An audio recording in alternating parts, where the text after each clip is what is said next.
Currently, the world is paying close attention to the martial law and impeachment issues unfolding in South Korea. However, upon closer examination, these issues reveal something far deeper. South Korea is engaged in an intense battle against global communism.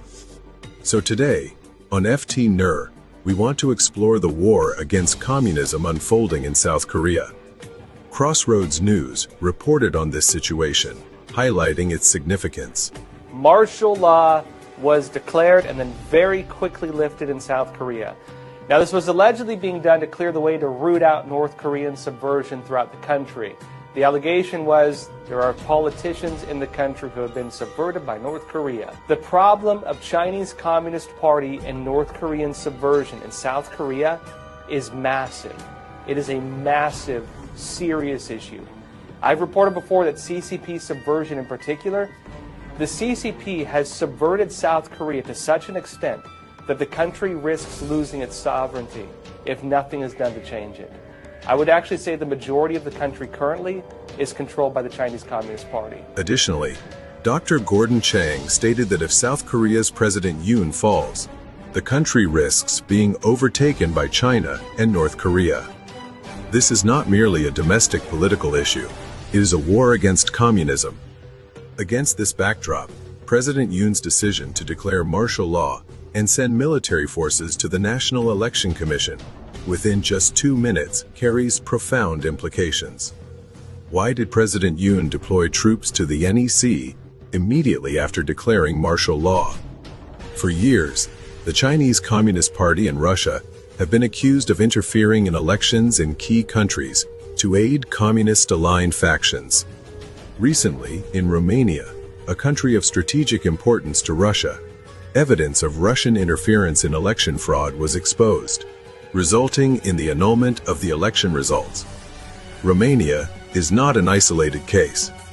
Since 2018, election fraud has been uncovered in Iraq, DR Congo, and Kyrgyzstan, all countries that use South Korean-made vote counting machines.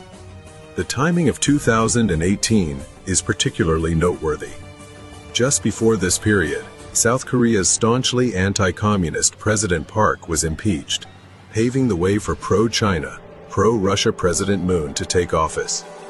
It appears highly likely that after their revolution succeeded in South Korea, the CCP and Russia began exporting the same strategy to support communist factions in other critical nations, starting in 2018. This same strategy was uncovered in Kyrgyzstan, where fraudulent elections were nullified. Coincidentally, on the very day President Yoon declared martial law, he also met with Kyrgyzstan's president. That same day, he sent troops to the NEC. Is this all just coincidence?